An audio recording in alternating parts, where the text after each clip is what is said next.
Hi Taurus Sun and Rising. Welcome to a video about the transit of both Jupiter and Saturn in Aquarius beginning in December 2020, and in the case of Jupiter continuing until sometime in December of 2021, and for Saturn beyond that. Saturn has a longer transit than Jupiter, about 2.5 years. And for Taurus, this is going to be in the 10th house of career. So whether you're Taurus Sun or Rising, we can look at this particular house. Obviously, this is a general forecast, so in terms of when it will enter your 10th house, that will vary. You have to look at the natal chart for that. If you would like me to look at it, you can click on the link below to see the type of services that I offer, including natal chart interpretation and transits. So, looking at the planets Jupiter and Saturn in general and how they function, with Jupiter, there is a sense of expansion in whatever area of life that the person is dealing with. I've already told you this is the area of career. There's also a sense of optimism, and Jupiter can be, financially lucrative as well. With Saturn, there's that discipline, there's that restraint, that sometimes testing in a particular area. And so it's kind of these two planets working together, in tandem in the same sign, may leave maybe more pessimistic astrologers with this idea of canceling out each other's beneficial qualities, or just simply, just being neutral because of that canceling out of each one kind of like contradicting the other type of influences, because Jupiter can be can be excessive, and Saturn can be too constricting, and so I feel that this can actually create a balance where Jupiter can be hopeful, optimistic, and kind of welcome or expect one's blessings, and yet not go overboard, and also to generate good karma or good energy. And Saturn can take whatever good things come along and make the most of them, and not allow Jupiter to be too wasteful or too extravagant, too overly optimistic, where the person doesn't have any kind of sense of boundaries or realism. Saturn can be a very grounding influence. Now, both of these planets are in the sign of Aquarius, which is about the humanitarian. It's about the collective. So it's like benefiting humanity as a whole. There's a sense of equality, democracy, not talking about a particular political party, but the sense of, fairness for all. And so it's just very special to have these two planets coming together. They're actually doing so around the time of the winter solstice in the northern hemisphere, when the sun is getting ready to resurrect itself. And so it's one of these power periods at the start of each season when the sun goes into a cardinal sign. In this sense, in this particular time, it's going to be in the sign of Capricorn. So the sun is going into Capricorn, and then you have Taurus, and that's a friendly trine to you because you're an earth sign. And then you have these two planets going into your 10th house of career, and that's the house that Capricorn actually rules in the what we call the universal chart, which kind of like symbolizes the meanings of each house. Each house has its own ruler and ruling planet. So Taurus happens to have Saturn in its own house. And in this past year, you've had Jupiter in its own house, in the 9th house. So now you have Jupiter and Saturn in the 10th house. Now let's talk about what Jupiter represents. In the 10th house of career, Jupiter can be an increase in status or stature for Taurus Sun and Taurus rising. The 10th house is your place in the world. It's your recognition. It's your accomplishments and how people have, your reputation, what people know about you. And it's interesting that career is associated with this because, we could say that why should it be career? Our reputation isn't just about what we do, is it? But this is in the world. And think about if you go to a party and you're meeting people that you've never met before. What is one of the first things that people tend to do? They tend to say, "What do you do?" And so that's how you are defined by the world. Now, that doesn't mean that's your true identity. I'm just saying that that's how other people are perceiving you, and that's what status. And so because Capricorn and its ruler Saturn rule the 10th house, this means that, Capricorn is a sign that is concerned with status, not in a superficial way, kind of like I would associate more with Leo, because they want to, they want their ego to be, they want to be seen as, the center of the universe, as a mover and shaker.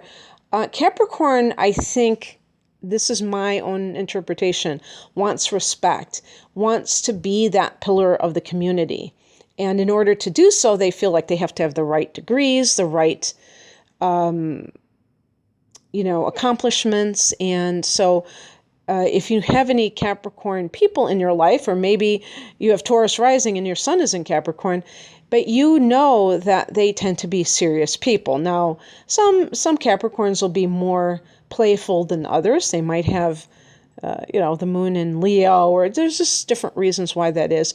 But at their core, they will be very ambitious. And so Jupiter in the 10th house can increase your ambition, but it can increase your results that you have, that you've already accomplished. And this is especially true for Saturn. But with Jupiter, this is about getting ahead professionally. Maybe you're going to get a promotion with the expansion that Jupiter kind of represents. The 10th house can be fame or in the public eye, but you might be more in the public eye in a good way, because you can have a scandal. If somebody has Pluto in the 10th house, transiting their 10th house, they could have a fall from grace.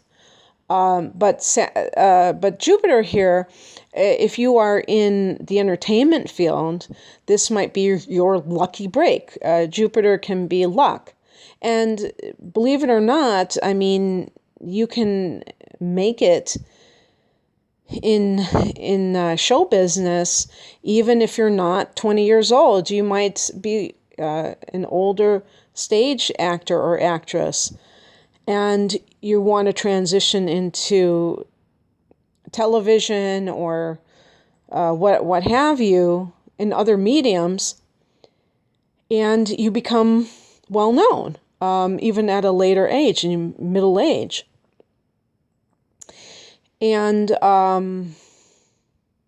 authority figures are on your side. Maybe they're benefiting you in some way. The 10th house can be authority figures, your superiors, so people that, are your bosses or the head honchos where you work, but they are beneficial to you. Travel connected to work. Jupiter rules travel. The 10th house is your career. Perhaps you're going to be traveling. And there's more freedom with your profession. And so this may be a big reason for that. So if you get to travel, and perhaps you are being a digital nomad so that you don't even have to have an office overseas. You just can travel for your own pleasure and live wherever, in some cases. But for other people, you might be stationed somewhere else far, and that gives you your own expansion that the career provided. A greater reach in your audience. So if you are somebody who is creating for the public, I have Taurus rising. I'm hoping fervently that this will give me a greater rise with my public in terms of YouTube, in terms of other social media. Now let's talk about Saturn rising. Saturn rising. I was thinking of Taurus rising. Let's talk about how Taurus will benefit you. Saturn will benefit you, Taurus. Okay, so achievement in stature and career ambitions.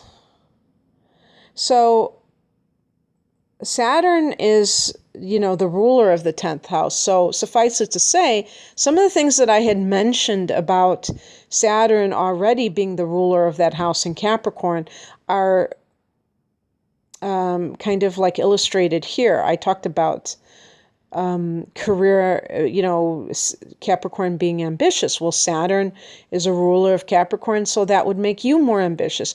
But you might achieve greater stature so that you have more of a presence as an authority on whatever.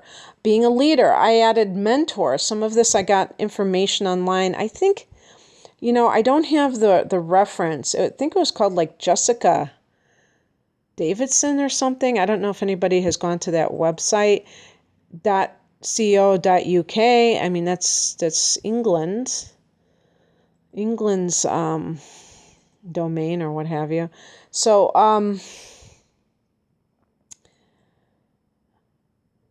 the other site that I got it from was Cafe Astrology, but they were talking about being a leader, and I would add mentor because Saturn is the father. And I think a lot of Capricorns, I'm talking about Capricorns because that is the sign that is ruled by Saturn, although so is Aquarius. We won't talk about that. Usually people think of Capricorn when they think of Saturn.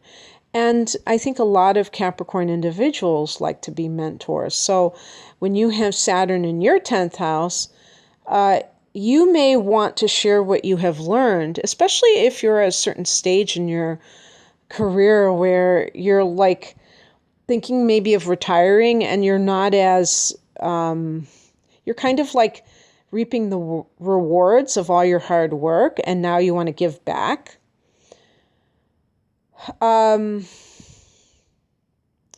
Reevaluating your achievements. You may be at the top of your game, but you're not happy with it.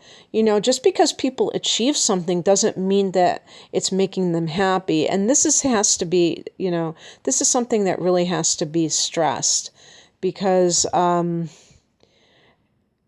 we have this society that pushes success, but at any cost, and that's not wise because, everything is temporary, including one's career. And we only have so much time on this earth, so it makes sense that you are living it, doing what makes your heart sing as much as is humanly possible. And so you might be reevaluating that. And even having Saturn in the 9th house, you're coming from this situation of having Jupiter and Saturn in the 9th house, which can bring a lot of wisdom with it, but perhaps some disillusionment as well.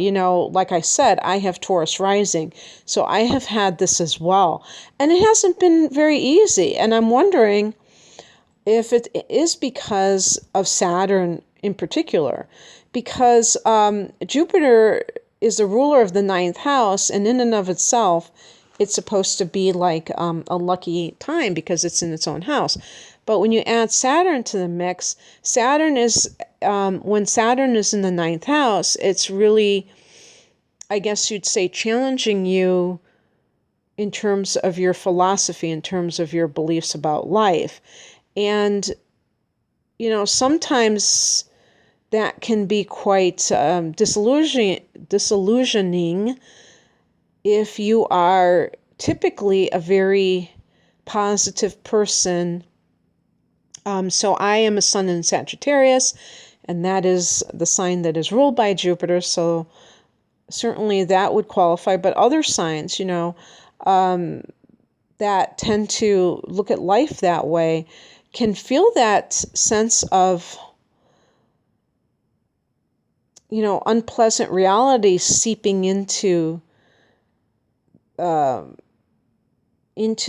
life and forcing them to kind of put up or shut up in a way, because it's easy to create a philosophy, even like you talk about law of attraction or something like that, and to kind of spout it, parrot it. But then when you have to deal with something not turning out the way that you want, do you just abandon that belief system when it doesn't work perfectly in your favor?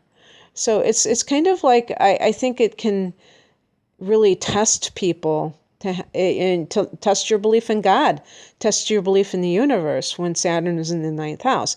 So in the 10th house, this can lead you to questioning what you're doing altogether, like as a career, but it can also, for some people, put you into that driver's seat where you have achieved, especially with Jupiter working in tandem with Saturn, where you can achieve what you have wanted to achieve, and then, take it from there. You may be overburdened with responsibility. Saturn can bring duty, and this may be quite stressful if you have other things going on in your life. I mean, if you are so focused on your career that you don't have other like obligations, then maybe it's a lot easier, but you have to realize that this too shall pass. Maybe it's just a temporary thing that you need to do in order to have the success that you're looking for. And you have to be careful not to quit prematurely because of these kinds of tests that Saturn loves to do. Saturn is the lord of karma, and karma is action. So it's about past, present, and future action. And so that's why we call ourselves conscious co-creators, because we're creating whether we like it or not, word, thought, and deed.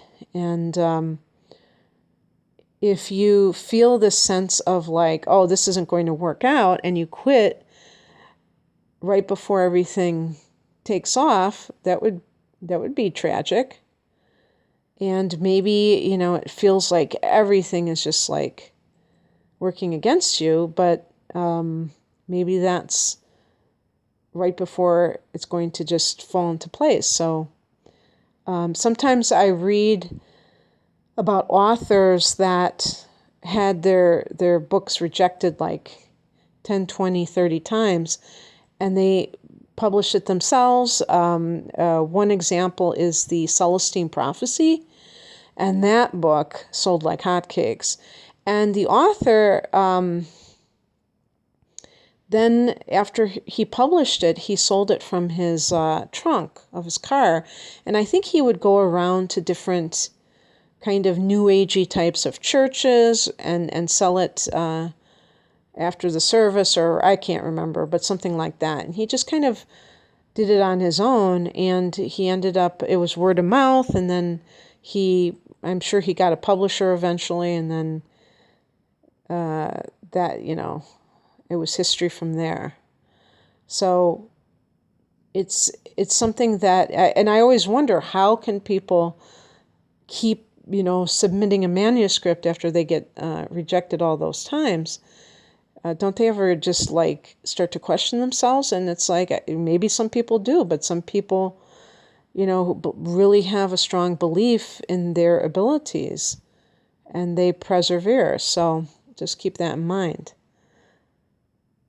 Okay, Taurus, that's what I have for you. I hope that you enjoyed this, and good luck to you in 2021. Take care. Bye.